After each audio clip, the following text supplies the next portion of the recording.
من الشيطان الرجيم.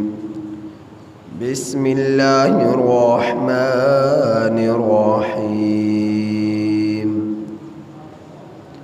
وإن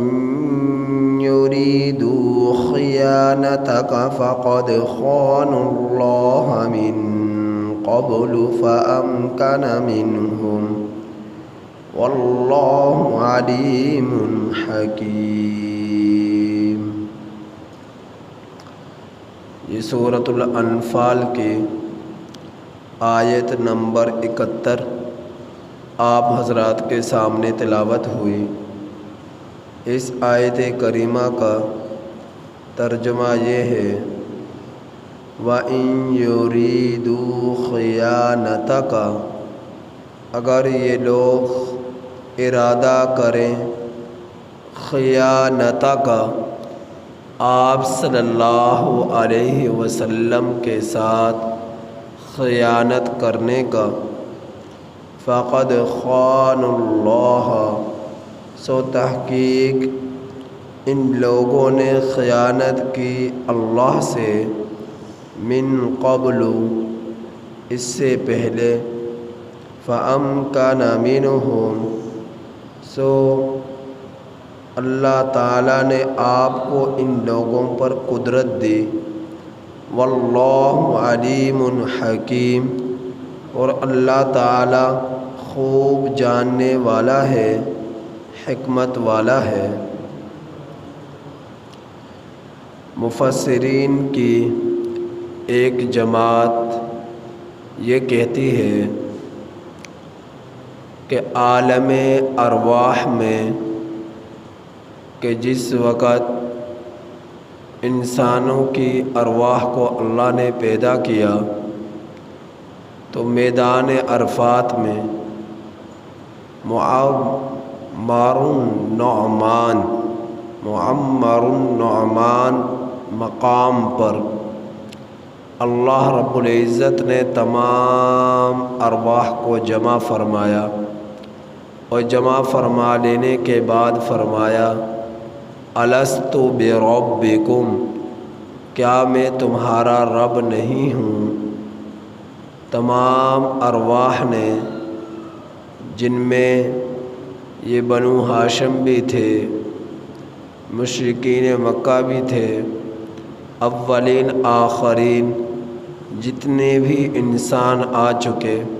اور جتنے موجود ہیں اور جتنے قیامت تک آئیں گے، ان سب کے ارواح سے اللہ نے پوچھا تو ان سب نے یہ جواب دیا قالوا بلا، کیوں نہیں، آپ ہی ہمارے رب ہیں۔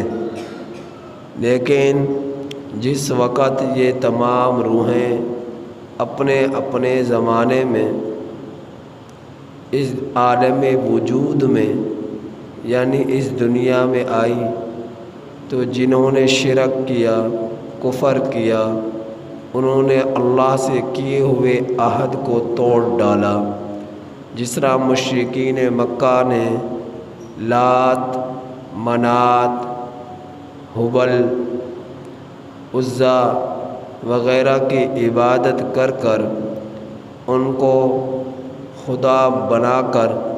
اللہ رب العزت سے کیے ہوئے عہد کو توڑ ڈالا۔ تو یہ اللہ سے کیے ہوئے عہد کو توڑنا اللہ کے ساتھ خیانت کرنا ہے۔ تو اللہ رب العزت نے اس کے بارے میں فرمایا اگر یہ لوگ ارادہ کریں آپ کے ساتھ خیانت کرنے کا، یعنی نبی کریم صلی اللہ علیہ وسلم کے ساتھ، تو انہوں نے اس سے پہلے اللہ سے بھی خیانت کر چکے ہیں کہ اللہ سے وعدہ لیا تھا کہ دنیا میں آ کر کفر اور شرک نہیں کریں گے، آپ ہی کو رب مانیں گے، لیکن دنیا میں آ کر اللہ سے کیے ہوئے عہد کو بھول گئے اور عہد شکنی کی اور کفر اور شرک میں ڈوب گئے۔ اور ایک روایت یہ بھی ہے، مفسرین کی ایک جماعت یہ کہتی ہے کہ ابو طالب کے مکان میں تمام کے تمام بنو ہاشم جمع ہوئے اور ان سب نے نبی کریم صلی اللہ علیہ وسلم کے بارے میں مشورہ کیا۔ تو ان میں مشورے میں یہ ہوا کہ ٹھیک ہے کہ محمد صلی اللہ علیہ وسلم سے ہمارا مذہبی اعتبار سے اختلاف ہے، لیکن ہے تو ہماری برادری کا ہی، لہٰذا برادری کا ہونے کے ناطے محمد صلی اللہ علیہ وسلم سے کچھ نہ کہا جائے۔ لیکن ابو جہل شیطان قسم کا انسان تھا، اس نے شیطانی سے کام لیا اور غزوہ بدر میں بھی اس نے لوگوں کو ابھار کر اس ابو طالب کے مکان میں جمع ہوئے بنو ہاشم کے کیے ہوئے آپس میں عہد کو کہ آپ صلی اللہ علیہ وسلم کے خلاف لڑنا نہیں ہے، چونکہ وہ ہماری برادری کا ہے۔ تو ابو جہل شیطان قسم کا انسان تھا، بدر میں بھی اس نے اس عہد کو توڑا، احد میں بھی اس نے اس عہد کو توڑا۔ تو یہ اللہ رب العزت کے ساتھ عہد، معاہدہ، وعدہ، یہ اللہ رب العزت کے ساتھ گویا کہ ایک امانت ہے جو آپس میں فریقین کر لیا کرتے ہیں۔ جب اس امانت کو اس عہد کی صورت میں توڑتے ہیں، ختم کرتے ہیں، گویا کہ اللہ کے ساتھ ان لوگ خیانت کرتے ہیں۔ تو اللہ رب العزت فرما رہے ہیں کہ اگر یہ لوگ ارادہ کریں آپ کے ساتھ خیانت کا، فقد خانوا اللہ، تو تحقیق انہوں نے خیانت کی اللہ سے، من قبل، اس سے پہلے، فامکن منہم، تو اللہ نے آپ کو ان لوگوں پر قدرت دی کہ غزوہ بدر میں اللہ نے مسلمان 313 کو 1000 پر غالب کیا، اور یہ لوگ ذلیل اور رسوا ہو کر واپس پلٹے، 70 مارے گئے، 70 قید ہوئے اور باقی دم دبا کر بھاگ گئے۔ غزوہ احد میں بھی یہ لوگ ذلیل ہوئے، رسوا ہوئے، اور اللہ نے اسلام کو فوقیت عطا فرمائی، غلبہ نصیب فرمایا، اور مسلمان سرخ روح ہو کر واپس لوٹے ہیں۔ سینکڑوں غزوات ہیں نبی کریم صلی اللہ علیہ وسلم جس میں اللہ کی مدد اور نصرت مسلمانوں کے لیے کھلے آسمان سے اتری ہے، اور مسلمانوں نے اپنی آنکھوں سے دیکھا ہے، پیلے امامہ باندھے ہوئے، ہاتھوں میں تلواریں لیے ہوئے، فرشتوں کو اترتا ہوا لگاتار۔ تو یہ اللہ رب العزت کی مدد و نصرت تھی۔ تو اللہ نے اس طرح فَأَمْكَنَ مِنْهُمْ، نبی کریم صلی اللہ علیہ وسلم کو ان لوگوں پر قدرت دی۔ یہ لوگ باوجود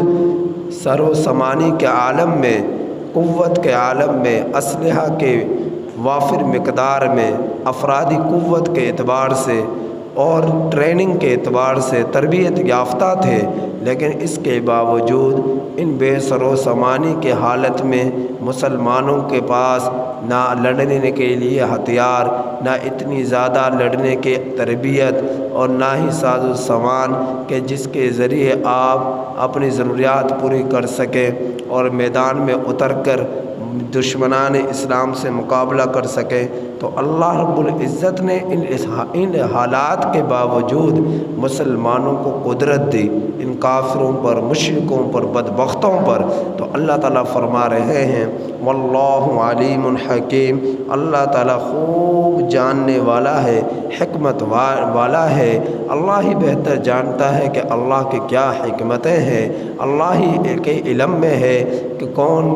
حق پر ہے، کون سچ پر ہے، اور کس کے ساتھ اللہ نے فتح کا فیصلہ فرمانا ہے، کس کے ساتھ اللہ نے مغلوبیت کا فیصلہ فرمانا ہے، یا سب کس کو ذلت دینی، کس کو عزت دینی، کون خائن ہے، کون امانت دار ہے، سب کچھ اللہ کے علم میں ہے۔ تو اللہ رب العزت جو کچھ کرتے ہیں بہتر ہی کرتے ہیں، اور اہل حق کے ساتھ ہمیشہ اللہ کی مدد و نصرت رہی ہے۔ تو ان آیات کریمہ میں مشرکین مکہ کے عہد شکنی کا،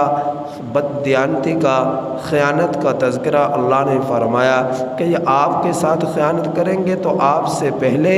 یعنی نبی کریم صلی اللہ علیہ وسلم کے ساتھ یہ خیانت کریں گے تو آپ صلی اللہ علیہ وسلم سے پہلے یہ اللہ سے بھی خیانت کر چکے ہیں، اللہ سے کیے ہوئے عہد کو توڑ چکے ہیں۔ اللہ پاک سے دعا ہے کہ اللہ تعالی ہمیں اس آیت کریمہ کی کامل سمجھ نصیب فرمائے اور آخرت کی فکر نصیب فرمائے۔